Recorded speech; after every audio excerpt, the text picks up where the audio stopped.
माता की जय, भारत माता की जय, गंगा मैया की जय, गंगा मैया। समाज क्रांति और टीवी इंडिया 24 में आप सभी का स्वागत है। इस वक्त मैं मौजूद हूँ बड़कोट गंगवाड़ी में और यहाँ पर आने के पीछे का उद्देश्य, मेरे पीछे मेरे तमाम भाइयों को, मेरी बहनों को, मेरी मातृशक्ति को आप यहाँ पर देख रहे होंगे। कहते ना कि पहाड़ का बच्चा बच्चा, पहाड़ के युवा युवा के अंदर बस एक ही खून होता है, एक ही जोश होता है कि हम देश सेवा के लिए आर्मी में जाएं, देश सेवा के लिए हम फौज में जाएं। हमारी इस माटी में ही, हमारी इस देवभूमि की माटी में ही ना जाने क्या वो बीज है कि यहाँ पर जब बच्चा पैदा होता है तब से बच्चे के अंदर एक उत्साह होता है कि मुझे देश सेवा करने के लिए फौज में जाना चाहिए, फौज में जाना है। ये लहू लहू में, हम उत्तराखंडियों के लहू में ये विचार होता है कि हमें देश की सेवा के लिए सबसे पहले फौज में जाना है। लेकिन इन बच्चों के त्रासने की आवश्यकता है। यहाँ का पहाड़ का प्रत्येक बच्चा फौज में जाना चाहता है, लेकिन उन बच्चों को त्रासेगा कौन? त्रासने का यहाँ पर जो सबसे बड़ा कार्य कर रहे हैं वो हमारे राजेश सेमवाल सर जी कर रहे हैं, जो इन बच्चों को त्रास रहे हैं कि वाकई पहाड़ का तो बच्चा बच्चा फौज में जाना चाहता है, पहाड़ का बच्चा तो सेवा करना चाहता है, लेकिन उस सेवा के लिए एक अग्रसित करना, एक कामयाबी की ओर ले जाना, इसका कार्य राजेश सेमवाल सर कर रहे हैं। तो बातचीत करते हैं आज हम इन्हीं अपने भाई बहनों से कि आखिर क्यों आप फौज में जाना चाहते हैं। क्योंकि सेवा तो बहुत सारे क्षेत्रों में हो सकती है, आप किसी गरीब की मदद कर दें तब भी सेवा हो सकती है, आप किसी राजनीतिक क्षेत्र में निस्वार्थ भावना से सेवा करो तब भी सेवा होती है, लेकिन फौज में ही क्यों जाना चाहते हैं? तो बातचीत करने के लिए हमारे साथ बहनें। सबसे पहले बहन, क्या नाम है आपका? मेरा नाम प्रीति भवानी है जी। आप देश की सेवा फौज में जा कर के करना चाहते हैं, तो कहाँ से ये विचार आया कि मुझे देश की सेवा करनी चाहिए?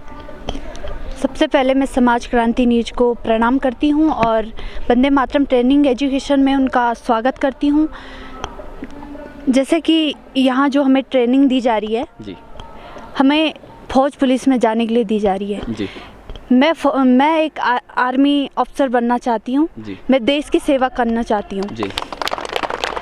जैसा कि आपने बोला कि सेवा तो हम हर क्षेत्र में कर सकते हैं, राजनीतिक क्षेत्र में कर सकते हैं, लेकिन ये एक मेरा सपना है, इसलिए मैं आर्मी में जाना चाहती हूँ और मैं एक अलग सी सेवा देना चाहती हूँ अपने देश को। ये राजेश सेमवाल सर के पास ही क्यों, जबकि आर्मी की सेवा तो बहुत सारे अध्यापक करवा रहे हैं? इसलिए सर, क्योंकि इनका कोई स्वार्थ नहीं है, ये निस्वार्थ भाव से इस सेवा को हमें प्रदान करवा रहे हैं, इसलिए सर। बहुत बहुत धन्यवाद। बहुत हमारे साथ और भी हमारी बहन हैं, इनसे भी जानने का प्रयास करेंगे आखिर क्या वजह है, क्यों आप देश की सेवा करने के लिए आर्मी में जाना चाहते हैं? क्या वजह है कि आप फौजी बनना चाहते हैं? सर को मेरा प्रणाम जी। मैं इस फाउंडेशन से आपका स्वागत करना चाहती हूँ जी। जो ये सर का वो कैंप है वो निस्वार्थ भाव से लिया जा रहा है। क्या आप जो आर्मी में जाना चाहते हैं, फौज में जाना चाहते हैं, उसका लक्ष्य देश सेवा है या कोई अन्य लक्ष्य हैं? देश सेवा सर। अच्छा, देश सेवा के लिए आप आर्मी में जाना चाहते हैं? जी सर। तो लगातार मैंने कहा ना कि हमारी इस माटी में ही ना जाने कैसा बीज हमारे पूर्वजों ने बोया है, ना जाने हमारी इस माटी में कैसा बीज हमारे राजेश सेमवाल ने बोया है कि यहाँ का प्रत्येक बच्चा अब देखता है कि जिस तरह से राजेश सेमवाल सर के द्वारा 80 में से 56 बच्चे, 50 बच्चे आर्मी में निकल जाते हैं, तो बच्चों के अंदर ये उत्साह बढ़ चुका है कि हमें देश की सेवा के लिए आगे बढ़ना है। बातचीत करने के लिए प्रयास करते हैं, हमारे साथ हमारे भाई लोग भी मौजूद हैं, इनसे भी जानने का प्रयास करेंगे क्यों फौज क्यों बनना चाहते हैं, क्योंकि कोई ना कोई वजह होती है ना। तो सबसे पहले क्या नाम है आपका? सर मेरा नाम अंकित असवाल है। जी। आप फौजी क्यों बनना चाहते हैं, क्या वजह है? सर मेरा एक सपना है जी कि मैं राष्ट्र की सेवा करना चाहता हूँ, जिसके मतलब प्लेटफॉर्म बहुत सारे हैं, लेकिन आर्मी एक ऐसा प्लेटफॉर्म है जहाँ मतलब फुल इज्जत है और जहाँ राष्ट्र की सेवा करने का हमें जो मौका मिलता है वो बिल्कुल निस्वार्थ भाव से मिलता है। इसलिए मैं आर्मी ऑफिसर बनना चाहता हूँ, ये मेरा सपना है और मैं अपने सपने को पा करके रहूँगा। और मैं धन्यवाद करना चाहूँगा सर राजेश सेमवाल सर का, जो हमें यहाँ ट्रेनिंग दे रहे हैं और हमें मतलब ये सब प्रदान कर रहे हैं। धन्यवाद। बहुत बहुत क्या नाम है आपका? अंकित असवाले सर। कितने समय से आप यहाँ हैं? सर अभी हम परसों ही आए हैं। अच्छा, अभी परसों हैं, 2-3 परसों दिन हैं। आए हैं, जी। लेकिन सर का नाम हम पहले से सुना है, तो बस वीडियो देखते हैं सर की और उसी से बस यही। तो लगातार आपको मैं सीधी इस वक्त मेरे चारों तरफ मेरे कैमरे की नज़रों में आप देख रहे होंगे कि किस तरह से देश सेवा के लिए बच्चों के अंदर, कहते हैं ना, हम इस वक्त कच्चे घड़े को जिस आकार में ढालेंगे उस आकार में ढल जाएगा। आज राजेश सेमवाल सर इन बच्चों को तैयार कर रहे हैं और जिस दिन ये तैयार हो जाएंगे तो यही लोग सबसे बड़ी राष्ट्र सेवा करेंगे। तो आखिर जिन राजेश सेमवाल सर का हम बार बार नाम ले रहे हैं, कौन राजेश सेमवाल हैं, कहाँ से? क्योंकि हम सब के लिए, हम दर्शकों के लिए भी एक प्रेरणा है कि कहाँ से इतनी मजबूती मिल जाती है कि वर्तमान जो व्यक्ति उसके पास समय का अभाव रहता है, अपने पारिवारिक बंधनों में बंधा रहता है, इतना मजबूती नहीं है, इतना समय नहीं लोगों के पास किसी अन्य बच्चों के लिए कुछ सेवा कर सकें। लेकिन जानने का प्रयास करेंगे। हमारे मन में ये बार बार विचार आ रहा है कि इतनी मजबूती राजेश सेमवाल सर के अंदर कहाँ से आती है, इतनी प्रेरणा कहाँ से मिलती है कि इन बच्चों को निस्वार्थ भावना से तैयार कर रहे हैं। तो राजेश सेमवाल सर हमारे साथ मौजूद हैं। वर्तमान में राजेश सेमवाल सर, आप देख रहे हैं कि वर्तमान में प्रत्येक व्यक्ति का एक स्वार्थ होता है किसी कार्य करने के पीछे, लेकिन राजेश सेमवाल सर का स्वार्थ केवल यही है कि बच्चे कुछ अधिकारी बन जाए। तो ये मजबूती, ये भावना कहाँ से आई है? सबसे पहले अरविंद जी, मैं समाज क्रांति चैनल जो न्यूज़ है, मैं इसका धन्यवाद करना चाहूँगा। और मैं Vande Mataram training education foundation के तरफ से अपने बेटी क्षेत्र के अपने बेटों की तरफ से पूरे भारतवर्ष को नए साल की ढेर सारी शुभकामनाएं। आपको नए साल की ढेर सारी शुभकामनाएं। भगवान बद्री विशाल से मैं प्रार्थना करता हूं कि इस नए साल की शुरुआत हमारे देश, हमारे उत्तराखंड में एक भ्रष्टाचार और नशा मुक्ति और जाति संप्रदाय से शुरू हो। यही मैं भगवान बद्री विशाल माँ गंगे से प्रार्थना करता हूँ। सर, आपने मेरे से सवाल किया है कि कहाँ से आपके अंदर ये ऊर्जा आई है। तो सर, सबसे पहले तो एक सैनिक के अंदर ये ऊर्जा उसी दिन पैदा हो जाती है जिस दिन वो सेना के अंदर कदम रख करके और 9 महीने की ट्रेनिंग लेकर के अपने सीमा पर खड़ा होता है और अपने भारत माँ, उसने तिरंगे के लिए जान न्यौछावर करने के लिए तैयार होता है। तो मैं पहले सबसे पहले आभारी और धन्यवाद और भगवान बद्री विशाल से ही प्रार्थना करूँगा कि जिन माँ और पिता ने मुझे जन्म दिया है वो मुझे हर जन्म में मिले, क्योंकि ये प्रेरणा के जो गुरु हैं और जो मुझे प्रेरणा मिली है वो स्वर्ग मेरे पिताश्री से मिली है। क्योंकि पिता ने कहा है कि परोपकार ही जीवन का सबसे बड़ा धन है। परोपकार पुण्याय पापाय च परपीडनम। परोपकार करना पुण्य है और पाप करना गलत है। और जो अभी जो प्रेरणा लेकर के जो संस्कार घर से मिले हैं, बहुत गरीबी से निकला हूँ और वो गरीबी और पीड़ा मैंने देखी है। बस जीवन का एक ही लक्ष्य है कि जब तक मेरे शरीर के अंदर सांस है तब तक मैं अपने देश, अपने उत्तराखंड, इन प्यारी बेटी और बेटों के लिए सेवा देता रहूँगा और निःशुल्क, निस्वार्थ, और कोई इसमें कोई राजनीतिक स्वार्थ नहीं रहेगा। और जो शरीर की मेरी जो अंतिम सांस है वो मेरी इन्हीं बच्चों के बीच निकलेगी। यही मेरा लक्ष्य है और यही जीवन का मैंने जो अपना एक एम जो चुना है, जो एक प्लेटफॉर्म चुना है। मैं बता दूं अरविंद जी, हमारे जो उत्तराखंड की बेटियां हैं, हमारे उत्तराखंड के जो बेटे हैं, इनमें प्रतिभा और टैलेंट की कमी नहीं है। बहुत सुंदर। बशर्त एक अच्छे प्लेटफॉर्म और एक अच्छे मोटिवेशन की कमी है। जो प्लेटफॉर्म इनको मिलना चाहिए था वो समय पे नहीं मिला और उस प्लेटफॉर्म को मैं देने की कोशिश कर रहा हूँ। और उस जो रास्ता, जो मार्गदर्शन को मिलना था, उस मार्गदर्शन देने की पूरी कोशिश कर रहा हूँ। इसके लिए चाहे जीवन भी मेरा बलिदान क्यों ना हो जाए। एक बड़ा सवाल उभर करके आता है कि समाज के अंतर्गत जब कोई व्यक्ति निस्वार्थ भावना से सेवा करने का एक प्रयास करता है तो राजनीति का बड़ा षड्यंत्र होता है। तो क्या आपके साथ हो रहा है या सब ठीक ठाक है? देखिए अरविंद जी, शुरू में तो जब प्रोला में मैंने करवाया जी, तो लोगों को ये लगा कि एक फ़ौजी है और इतने जल्दी रिटायरमेंट आया है, 36 साल 37 साल इसकी उम्र है, तो जो जिस तरह से गाँव में जाकर के बच्चों को उठा के लेके आ रहा है, गाँव में जाकर के लोगों को मोटिवेट कर रहा है कि आप अपने बच्चों को नशे से दूर रखिए, आप गाँव में जाकर के एक एकता बनाइए, तो लोगों को लगा कि ये ऐसा क्यों कर रहा है। तो उस बीच में लोगों को ये लगा कि कहीं राजेश सेमवाल का राजनीतिक स्वार्थ है और ये चुनाव की तैयारी कर रहा है या इसको पता नहीं क्या मोड़ देगा। तो इसमें काफ़ी लोग इसमें भयभीत हुए और उस समय काफ़ी लोगों ने खींचातानी भी की है। बशर्ते जब मेरा प्रोला में रिज़ल्ट रहा, जब 85 में से 55 बच्चे मेरे इंडियन आर्मी में ज्वाइन हुए, तो लोगों को लगा कि यार ये तो कुछ चमत्कार हो गया। फिर जाकर के जब उन्होंने इसको और राजनीतिक मुद्दा दिया तो लोगों ने फिर उनको जवाब दिया कि अगर राजेश सेमवाल राजनीति के लिए कर रहे हैं तो उसका रिजल्ट भी तो देखिए। उन्होंने इतने गरीब बच्चों का भला किया है और लोगों को एक प्लेटफॉर्म दिया है, लोगों को नशा मुक्ति से दूर कर रहे हैं। उनको एक अच्छा कहते हैं जीवन में हम कुछ बने ना बने, एक अच्छा इंसान बने, ये पहले हमारी फितरत और कैरेक्टर में होना चाहिए। वो मैं अपने बच्चों की फितरत और कैरेक्टर में डाल रहा हूँ। तो फिर लोग धीरे धीरे समझे। फिर जाकर हमने लोगों को समझाया कि देखिए मेरा इसमें कोई राजनीतिक स्वार्थ नहीं है।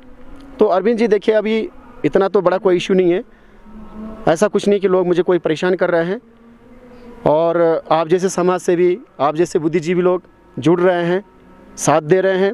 इस बीच में मैं पहले भी मैं आपके चैनल से बता चुका हूँ कि यहाँ पे जो हमें रहने के लिए जगह मिली है ये माननीय श्री दीपक बिजवान जी अध्यक्ष जिला पंचायत से मिली है। धन्यवाद देना चाहूँगा उनका।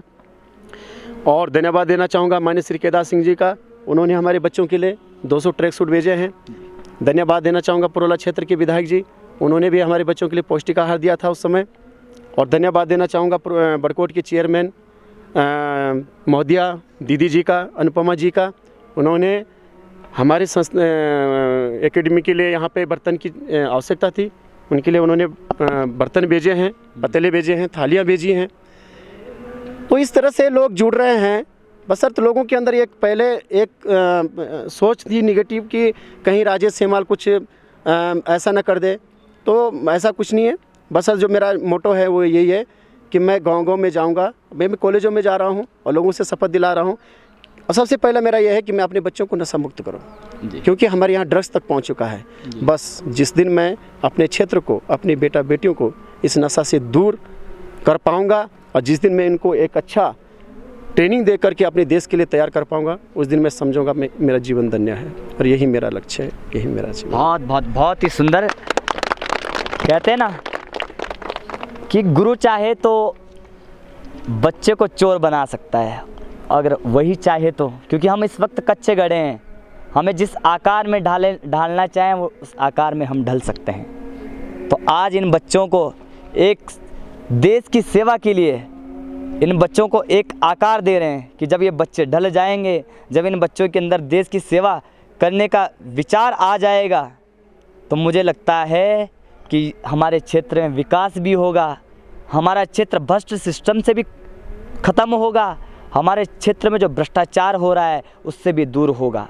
तो ये सब संभव तभी हो पाएगा जब इस तरह से बच्चे राजेश सेमवाल सर के अध्यक्षता में इस तरह से तैयार होंगे, एक आकार लेंगे, तो निश्चिंत ही मुझे लगता है कि तब कह पाएंगे हम कि धर्मो रक्षिति रक्षिता, धर्म है सत्य, कि तब ये बच्चे जब इनके अंदर फौजियों के लक्षण आएंगे, फौजी बनेंगे, उसके उपरांत जब राजनीतिक क्षेत्र में, सामाजिक क्षेत्र में उतरेंगे, तो निश्चिंत ही देश की सेवा हो पाएगी। तो पुनः बहुत बहुत बधाई देना चाहूँगा मैं राजेश सेमवाल सर और सभी बच्चों को कि एक छोटा सा परिचय करवाते हैं आपको राजेश सेमवाल का। राजेश सेमवाल उत्तरकाशी प्रोला कुंदियाट गांव छनिका में 20 अगस्त 1984 को उनका जन्म। माता श्रीमती सुशीला देवी, पिता श्री सुरेशानंद सेमवाल बड़े संघर्ष और मेहनती और गरीबी के साथ अपना जीवन यापन कर 17 साल की उम्र में army Garhwal rifle 3 battalion join की। देश की सेवा के साथ साथ समाज की सेवा में भी अपनी छुट्टी के दौरान युवाओं को देश सेवा हेतु युवाओं को प्रेरित करते रहते थे। साथ ही उन्होंने नशे से दूर रहने के लिए मेहनत, संघर्ष और अनुशासित रहने की प्रेरणा देते रहते थे। गांव-गांव में जाकर के कई बार नशा मुक्त ग्राम सभा बनाई। रवाएं घाटी उत्तराखंड के युवाओं को ज़्यादा नशे की तरफ जाते हुए देख चंद लोगों को निजी स्वार्थ और राजनीतिक स्वार्थ के लिए युवाओं का गलत इस्तेमाल होता हुआ देख वह समाज में मौजूद जातिवाद, संप्रदायवाद व देश की एकता अखंडता के लिए खतरा बन चुकी तमाम सामाजिक बुराइयों एवं कुरीतियों से लड़ना है। सामाजिक हित के लिए 17 साल तक साहस, निष्ठा एवं संपूर्ण देश की सेवा के उपरांत 3 सितंबर 2020 को सेना से रिटायरमेंट लिया। 11 सितंबर को रवाई घाटी माता, भाई और बहनों और समाज सेवियों, जनप्रतिनिधियों, बुद्धिजीवियों ने उनका जोरदार स्वागत एवं सम्मान किया। अगले दिन गांव-गांव जाकर के राजेश सेमवाल ने युवाओं को जागृत किया और जागृत करने के फलस्वरूप निःशुल्क सेना में जाने के लिए प्रशिक्षण दिया, जिसके फलस्वरूप 85 में से 65 बच्चों ने कोटद्वार आर्मी भर्ती में सफलता हासिल की। क्षेत्र में सभी लोग बधाई और अपना आशीर्वाद देते रहे। तुरंत ही गांव-गांव जाकर के बेटियों को एकत्रित कर वर्तमान में 300 से भी अधिक बच्चों को निःशुल्क प्रशिक्षण कोचिंग क्लास दे रहे हैं। साथ साथ नशा मुक्ति, भ्रष्टाचार, गांव में जागरूकता, बागवानी, सरकारी लाभ योजनाएं, आत्मनिर्भर, यह सभी चीज़ों गांव में जाकर के लोगों को जागरूक कर रहे हैं। लेकिन परिस्थिति आती है,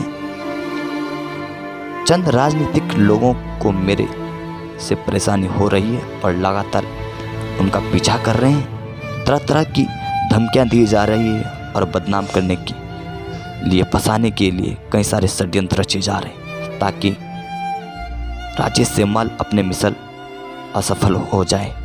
परंतु एक सैनिक के नाते, एक सैनिक की तरह काम करते रहना, मरते दम तक उत्तराखंड रवाएं घाटी बेटा बेटियों को निःशुल्क सेवा देते रहूँगा। अपने उत्तराखंड रवाएं को नशा मुक्त, भ्रष्टाचार मुक्त और आत्मनिर्भर रवाएं घाटी उत्तराखंड बनाऊंगा। इसी संकल्प के साथ आज हजारों बच्चों को निःशुल्क प्रशिक्षण दे रहे हैं। लेकिन इसके लिए समाज को आगे आने की आवश्यकता है। आपके बच्चे हैं, आपका समाज है और आप सभी के सहयोग से ही राजेश सेमवाल आने वाले वक्त में लाखों बच्चों को ये प्रशिक्षण दे पाए। इसके लिए आप लोग जरूर सहयोग करें। धन्यवाद।